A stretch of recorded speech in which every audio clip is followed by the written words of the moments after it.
बिस्मिल्लाहिर्रहमानिर्रहीम। अस्सलामु अलैकुम। Welcome to my YouTube channel knowledge for students. So guys, आज है हमारी तीसरी क्लास। दूसरी क्लास के अंदर गाइस हमने ये चीज़ सीखी थी कि हम अल्फाज को जुमलों में किस तरह से इस्तेमाल करते हैं या अल्फाज से हम जुमले कैसे बनाते हैं। इस मकसद के लिए मैंने आपको एक स्ट्रक्चर समझाई थी जो कि है ये वाली। इसके अंदर मैंने आपको ये चीज़ बताई थी कि एक जुमला बनाने के लिए सबसे पहले जो हमें चाहिए वो है सब्जेक्ट, दूसरे नंबर पे जो चीज़ हमें चाहिए वो है वर्ब और तीसरे नंबर पे हमें चाहिए ऑब्जेक्ट। गाइस, इस स्ट्रक्चर को मद्देनजर रखते हुए हम थाउजेंड्स ऑफ स्टेटमेंट्स खुद बना सकते हैं। तो यानी कि ये हमारे अल्फाज की तरतीब है। बेसिकली सेंटेंस किस चीज़ को कहते हैं कि जुमलों को एक सही तरतीब में लिखना। तो ये अल्फाज की एक सही तरतीब है। यानी कि जुमले में आप सबसे पहले सब्जेक्ट लिखते हैं, यानी कि सबसे पहले जुमले में आपने ये देखना होता है कि काम करने वाला कौन है, फिर आप ये देखते हैं कि काम क्या करता है और फिर ये देखते हैं कि किस चीज़ पर काम करता है। इस स्ट्रक्चर को मद्देनजर रखते हुए you can make thousands of statements easily. Okay, ये स्ट्रक्चर बहुत इंपॉर्टेंट है। अगर आप इस स्ट्रक्चर को समझ लेते हैं तो गाइस इंग्लिश जुमलों को बनाना कोई मुश्किल नहीं है अगर आपके पास अल्फाज मौजूद हों। गाइस, इसके साथ साथ मैंने आप लोगों को कुछ होमवर्क के तौर पे दिया था। कुछ 10 स्टेटमेंट्स मैंने लिखी थी, 10 जुमले मैंने लिखे थे और मैंने कहा था कि ये आपने खुद से बनाने हैं। तो आज हम उन जुमलों को इंग्लिश में खुद भी बनाते हैं और आप देखिएगा कि आया कि जो जुमले आपने बनाए थे वो इसी तरह से बनाए थे या आपने कुछ डिफरेंट स्टेटमेंट्स बनाई हैं। तो गाइज, अगर आप लोगों को कोई मसला हो रहा है, कोई प्रॉब्लम हो रही है, कोई चीज़ लेक्चर के दौरान समझ नहीं आ रही, तो आप लोग जो है वो मेरी वीडियोस के नीचे कमेंट्स कर सकते हैं। इंशाल्लाह मैं कोशिश करूंगा कि आप लोगों के सारे कन्फ्यूजन्स क्लियर करूं। गाइज, चलें स्टार्ट करते हैं हम इन स्टेटमेंट्स को इंग्लिश में बनाना। सबसे पहले मैं इनको रिमूव कर लेता हूं।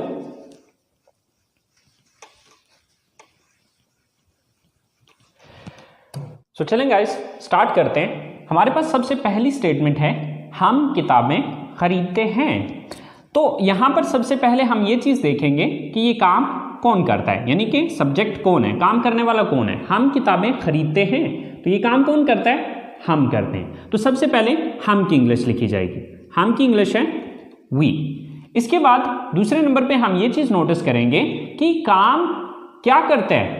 हम जो काम कर रहे हैं, कौन सा काम कर रहे हैं, हम किताबें खरीदते हैं, तो काम कौन सा करते हैं, खरीदते हैं। तो खरीदना की इंग्लिश क्या है, बाय।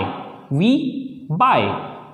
तीसरी चीज, खरीदने का अमल हो किस चीज पे रहा है, यानी कि खरीद किस चीज को रहे हैं, किताबों को, तो किताबों की इंग्लिश लास्ट पे आ जाएगी। We bye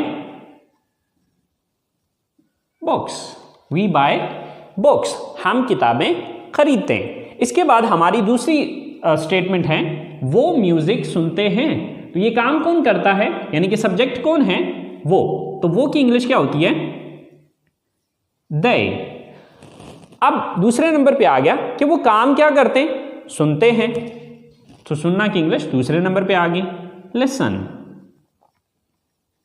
they listen. अब सुनते क्या चीज है, यानी कि ऑब्जेक्ट क्या है, किस चीज को सुनते हैं, म्यूजिक को।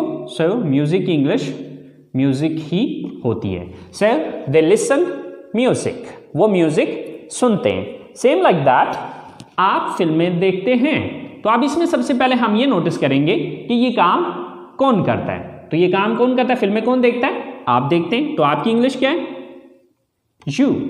काम क्या करते हैं आप, दूसरी चीज देखते हैं, तो देखना की इंग्लिश क्या है, वॉच। You watch. अब देखते क्या चीज है, देखने का अमल किस चीज पे हो रहा है, यानी कि तीसरी चीज फिल्में। फिल्मों की इंग्लिश फिल्म्स भी होती है और मूवीज भी होती है। इट्स डिपेंड ऑन यू, आप पे डिपेंड करता है कि आप मूवीज लिखते हैं या फिर यहां पर आप फिल्म्स लगाते हैं। चौथी स्टेटमेंट है हमारे पास, मैं बर्गर पसंद करता हूं। तो इसमें सबसे पहले सब्जेक्ट मैं, तो मैं की इंग्लिश क्या होती है, आई। अब मैं करता क्या हूं, पसंद करता हूं। तो पसंद करना की इंग्लिश क्या है, लाइक। I like. पसंद किस चीज को करता हूं, यानी कि ऑब्जेक्ट क्या है, burger. I like burger. I like burger. Last statement है हमारे पास, हम चाय पीते हैं। ये काम कौन करता है?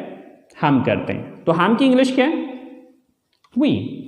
काम क्या करते हैं? हम पीते हैं। सो पीना के लिए ड्रिंक का लफ्ज भी इस्तेमाल हो सकता है, हैव भी लग सकता है, टेक भी लग सकता है, बट फिल वक्त हम ड्रिंक ही लगा लेते हैं।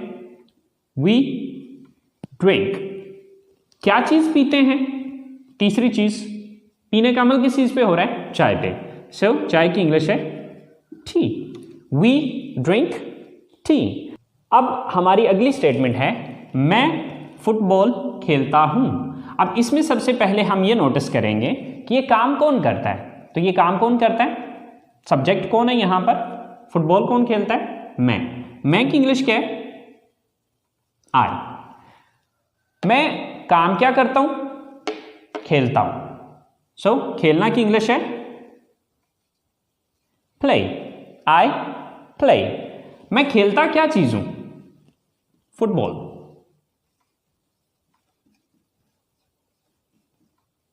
I play football. आप कंप्यूटर इस्तेमाल करते हैं। सो ये काम कौन करता है? आप करते हैं। आपकी इंग्लिश क्या है? यू। आप काम क्या करते हैं? इस्तेमाल करते हैं। यूज। You use. इस्तेमाल क्या चीज करते हैं? यानी कि तीसरी चीज, कंप्यूटर को। You use the computer. आप उर्दू बोलते हैं। ये काम कौन करता है? आप। यू। काम क्या करते हैं? बोलते हैं। स्पीक। You speak. बोलते क्या चीजें? Urdu. So Urdu. You speak Urdu. आप उर्दू बोलते हैं। अली और साकिब कॉलेज जाते हैं। ये काम कौन करता है? अली और साकिब। सो अब अली और साकिब की इंग्लिश तो उनके नाम ही होंगे। सो अली एंड साकिब। काम क्या करते हैं? जाते हैं। गो। कहां जाते हैं? College. To college. Ali and Sakib go to college. Ali और साकिब कॉलेज जाते हैं। हम जूस पीते हैं। सो यहां पर ये काम कौन करता है? सब्जेक्ट कौन है? हम। तो हम की इंग्लिश क्या है? वी। हम काम क्या करते हैं? पीते। ड्रिंक। We drink. पीते क्या चीज है? Juice. So juice. We drink juice. So guys, आपने देखा कि इन जुमलों को बनाना कितना आसान है अगर हमें यह स्ट्रक्चर समझ में आ जाए। ओके, ये तो अभी हमने सिर्फ 10 जुमले बनाए हैं। Guys, you can make thousands of statements by using this structure. आप इस स्ट्रक्चर को इस्तेमाल करते हुए हजारों जुमले खुद से बना सकते हैं। अब वो हजारों जुमले मैं आपको बना के नहीं सिखा सकता, क्योंकि ये बहुत ज्यादा टाइम टेकिंग काम है। ओके, तो वो सारा काम मैं नहीं कर सकता। अब उसके लिए आसान सा हल ये है कि आप इस स्ट्रक्चर को समझ लें और समझ के इसके मुताबिक आप जुमलों को बनाने की कोशिश करें। देखिए, सबसे पहले आपने जुमले लिखने हैं, लिखने की कोशिश करनी है। देखिए, लिखने के लिए हमारे पास सोचने का वक्त होता है, लेकिन जब हम बोल रहे होते हैं तो बोलने के लिए हमारे पास सोचने का वक्त नहीं होता। ओके, सो अब देखिए कि जैसे मैंने आपसे कहा कि हजारों जुमले मैं खुद नहीं बना के दे सकता। इसकी मिसाल बिल्कुल वैसे है कि फर्ज करें मैं आपको ड्राइविंग सिखाता हूं, तो अब ड्राइविंग मैं आपको उस जगह पे सिखा पाऊंगा जहां पर हम मौजूद हैं। अब आपको गाड़ी जाके चलानी है लाहौर में, तो अब मैं लाहौर जाके तो नहीं आपको सिखा पाऊंगा कि जी लाहौर की ये रोडें हैं और लाहौर की रोडों पे आप इस तरह से चलाएं। या आप कराची में हैं और तो कराची पे आप कराची की रोडों पे आप इस तरह से चलाएंगे, या इस्लामाबाद की रोडों पे हैं तो इस्लामाबाद की रोड्स के ऊपर जो आपने गाड़ी इस तरह से चलानी है। देखिए, जिस जगह पे हम मौजूद हैं, मैं जो कुछ भी आपको सिखाना है, जो भी गाइडलाइन गाड़ी से या ड्राइविंग से रिलेटिंग आपको देनी है, वो सारी गाइडलाइन मैं आपको उसी जगह पे दूंगा जहां पर हम उस टाइम मौजूद हैं या जहां पर हम सीख रहे हैं। अब उन सारी चीजों को फॉलो करते हुए आप चाहे लाहौर में गाड़ी चलाएं, चाहे इस्लामाबाद में गाड़ी चलाएं, चाहे आप कराची में जाके चलाएं, अब वे तो सेम ही होगा। रूल्स रेगुलेशंस तो हर जगह के सेम है। ओके, सो आप उन सारे रूल्स रेगुलेशंस को फॉलो करते हुए आप कहीं पे भी ड्राइविंग कर सकते हैं। सेम लाइक दैट आप इस स्ट्रक्चर को फॉलो करते हुए थाउजेंड्स ऑफ स्टेटमेंट्स खुद से बना सकते हैं। सबसे पहले आप क्या करें कि उर्दू जुमला बनाएं। उर्दू जुमला बनाने के बाद फिर उसको इंग्लिश में ट्रांसलेट करते चले जाएं, और फिर जिस लफ्ज़ की आपको इंग्लिश नहीं आती, आजकल तो आसानियां ही बहुत सी हो गई हैं, इंटरनेट ऑलमोस्ट हम सब के पास मौजूद है, तो आप गूगल में जाके सर्च कर लीजिए, या बहुत सी ऐसी ऐप्स हमारे फ़ोन्स के अंदर मौजूद होती हैं कि जिनके अंदर आप उर्दू लफ्ज़ लिखते हैं तो वो उसकी आपको इंग्लिश दे देता है, और फिर आप उन अल्फाज को अरेंज करते हुए एक जुमले की शक्ल दें और फिर उसके बाद उनको अपनी ज़ुबान से अदा करें। ठीक है, आप जितना ज़्यादा इन अल्फाज को या इन स्टेटमेंट्स को बोलते चले जाएंगे, आपकी ज़बान की रवानी बनती चली जाएगी। सो उम्मीद करता हूँ गाइस आप लोगों को इस बात की समझ आ गई होगी। सो गाइस चलें अब हम कुछ नेक्स्ट होमवर्क के तौर पे कुछ काम करते हैं। देखिए, जैसा कि मैंने जिक्र किया कि इस स्ट्रक्चर को यूज़ करते हुए आप थाउजेंड्स ऑफ स्टेटमेंट्स खुद से बना सकते हैं।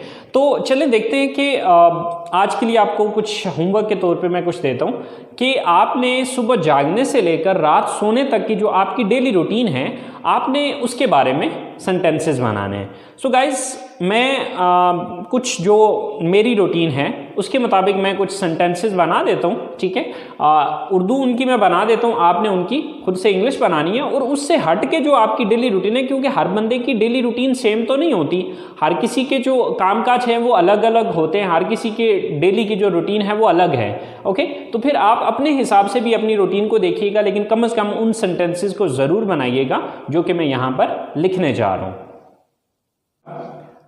मैं सुबह उठता हूँ, मैं वज़ू करता हूँ, मैं मस्जिद जाता हूँ, मैं नमाज़ पढ़ता हूँ, मैं कुरान पाक की तिलावत करता हूँ, मैं सुबह की सैर के लिए जाता हूँ, मैं घर वापस आता हूँ, मैं गुस्ल करता हूँ, मैं कपड़े तब्दील करता हूँ, मैं कॉलेज के लिए तैयार होता हूँ, मैं नाश्ता करता हूँ, मैं कॉलेज जाता हूँ, मैं क्लास लेता हूँ, मैं अपने दोस्तों से मिलता हूँ, मैं घर वापस आता हूँ, मैं दोपहर का खाना खाता हूँ, मैं आराम करता हूँ, मैं होमवर्क करता हूँ, फिर मैं ग्राउंड में जाता हूँ, मैं क्रिकेट खेलता हूँ, मैं घर वापस आता हूँ, मैं रात का खाना खाता हूँ, मैं घर वालों के साथ बैठता हूँ, मैं टीवी देखता हूँ, मैं अपने कमरे में जाता हूँ, मैं फ़ोन इस्तेमाल करता हूँ और मैं सो जाता हूँ। गाइस ये चंद स्टेटमेंट्स हैं जो कि मेरे जहन में थे, वो मैंने यहाँ पर लिखे हैं। आपने इनको इंग्लिश में ट्रांसलेट करना है। सो गाइस आप में से कुछ स्टूडेंट्स के दिमाग में एक बात आ रही होगी कि सर इनमें से बहुत से अल्फाज ऐसे हैं कि जिनकी इंग्लिश हमें नहीं आती। सो कोई बात नहीं गाइस, उन अल्फाज की इंग्लिश भी मैं आपको अभी बता देता हूँ। सो गाइस हम लोग जो अल्फाज सीखते हैं उनको वोकैबुलरी कहा जाता है। ओके, सो उठना गेट अप, सुबह मॉर्निंग, वज़ू करना मेक अब्ल्यूशन, मस्जिद मॉस्क, नमाज प्रेयर, पढ़ना या अदा करना यानी कि नमाज पढ़ना या अदा करना, परफॉर्म या ऑफर, इन दोनों में से जो मर्जी आप लगा लें। परफॉर्म का वर्ड भी यूज़ हो सकता है, ऑफर का वर्ड भी यूज़ हो सकता है। तिलावत करना रिसाइट, कुरान पाक द होली कुरान, सुबह की सैर मॉर्निंग वॉक, नाश्ता करना टेक या ईट, इन दोनों में से जो मर्जी लगा लें, टेक ब्रेकफास्ट या फिर ईट ब्रेकफास्ट। गुस्ल करना टेक अ बाथ, तब्दील करना चेंज, तैयार होना गेट रेडी, क्लास लेना टेक अ क्लास, मिलना मीट, दोस्त फ्रेंड, दोपहर का खाना लंच, आराम करना टेक रेस्ट, करना डू, होमवर्क, ग्राउंड ग्राउंड, रात का खाना डिनर, घर वाले फैमिली, बैठना सिट, कमरा रूम, सोना स्लीप। सो स्टूडेंट्स ये सारी वो वोकैबुलरी है जो कि आपको मैंने जो होमवर्क दिया है जो उसके अंदर इस्तेमाल होनी है। सो अब आपने इन अल्फाज को इस्तेमाल करते हुए वो जो मैंने एक स्ट्रक्चर आपको बताई थी उस स्ट्रक्चर को फॉलो करते हुए आपने इन सारे अल्फाज को एक सही तरतीब में लिख के सेंटेंसेस बनाने हैं। ओके, और सेंटेंसेस बनाने के बाद आपने उनको बोलने की कोशिश करनी है। जितना ज़्यादा आप उसको बोलेंगे उतना ज़्यादा आपकी ज़बान की रवानी बनती चली जाएगी। सो गाइस, आज का काम यहीं पे ख़त्म करते हैं। उम्मीद करता हूँ कि आप लोगों ने आज के लेसन को एंजॉय किया होगा और इससे कुछ ना कुछ सीखा होगा। सो गाइस, अपना बहुत सारा ख्याल रखिएगा। इंशाल्लाह ज़िंदगी रही तो अगली क्लास के साथ मुलाकात होगी। दुआ में याद रखिएगा। अल्लाह निगहबान।